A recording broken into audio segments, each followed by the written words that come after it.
Voilà, donc la visite de ce lieu emmène le visiteur à travers la vie ardéchoise du 19e siècle.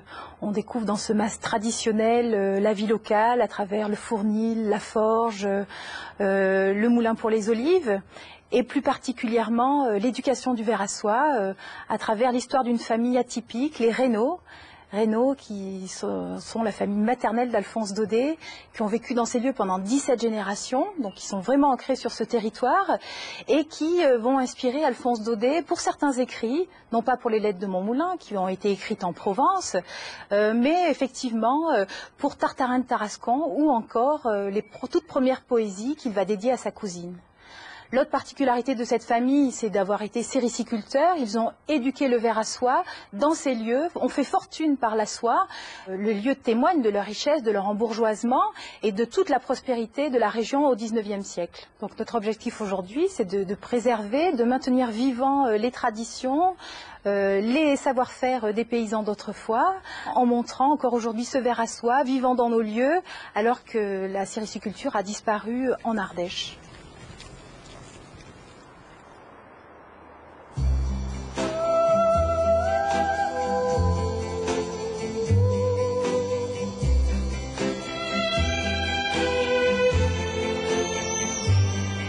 Le vent dans tes cheveux blonds, le soleil à l'horizon, quelques mots d'une chanson. Donc un village de caractère est un village de pierre typique où l'on a envie de se faufiler dans ces petites calades, ces petites ruelles, partir à la découverte de son passé, de son histoire, partir également à la découverte des artisans qu'on peut rencontrer dans ces ruelles. Le label village de caractère est un label départemental. 17 villages sont labellisés en Ardèche, dispersés un petit peu dans l'ensemble du département. Ici on se trouve à Entraigues, village de Jean Ferrat. Et ce qui était intéressant ici, c'est de partir justement à nouveau dans ces ruelles à la découverte des visages sculptés dans les façades des maisons, dans la façade de l'église. Et ça peut être un vrai jeu de piste pour les enfants.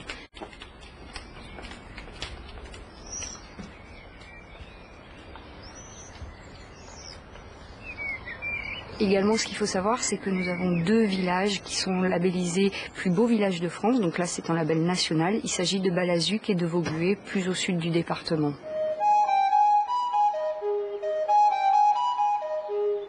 À 15 km à pied du pont de Balazuc, tout à l'entrée des gorges de l'Ardèche, se niche un hameau où s'est relevé un défi lancé depuis 35 ans par plus de 1000 jeunes venus restaurer les ruines et redonner vie à un territoire abandonné depuis un siècle. Une équipe d'une dizaine de personnes gère la valorisation du site et les différentes activités. Un chantier de jeunes bénévoles pour les 17-25 ans, des séjours d'éducation à l'environnement, au développement durable et à la coopération, un gîte d'étape et un centre d'accueil.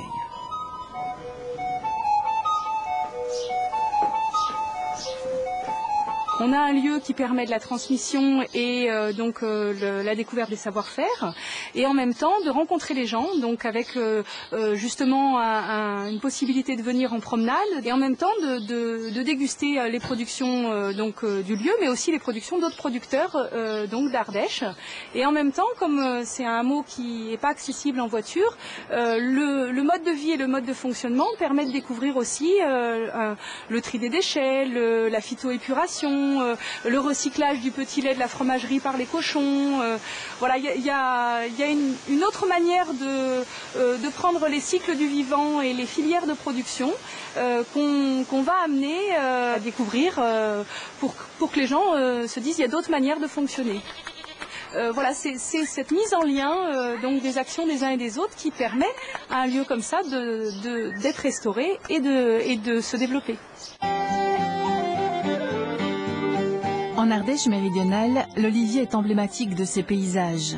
L'huile d'olive, précieux nectar, est implantée depuis le XIIe siècle.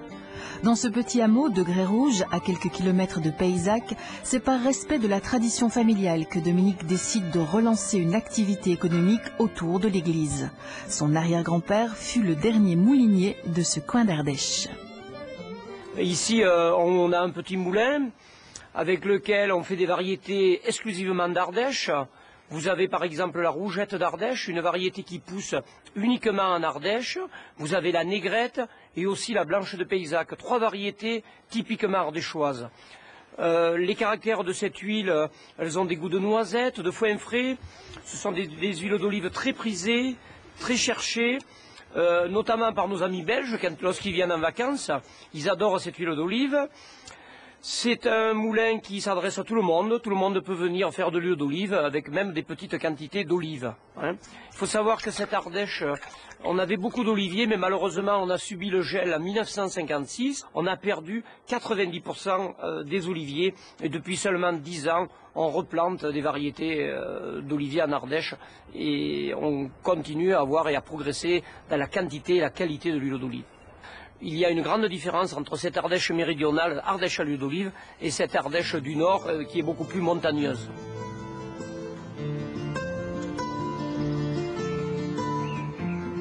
Au sud, en Ardèche méridionale, là où se mêlent oliviers, vignes et lavandes et où chantent les cigales, c'est le royaume de la roche calcaire avec ses célèbres gorges de l'Ardèche. Classé réserve naturelle, c'est l'un des plus beaux canyons de France, de 35 km de long. Le point d'orgue des gorges, c'est l'arche naturelle de 66 mètres formée au fil des millénaires par la rivière appelée le Pont d'Arc. C'est ici le paradis du canoë-kayak, de la baignade et des spéléologues. La descente de la rivière en canoë avec ses 25 rapides est un must. Différentes formules sont possibles.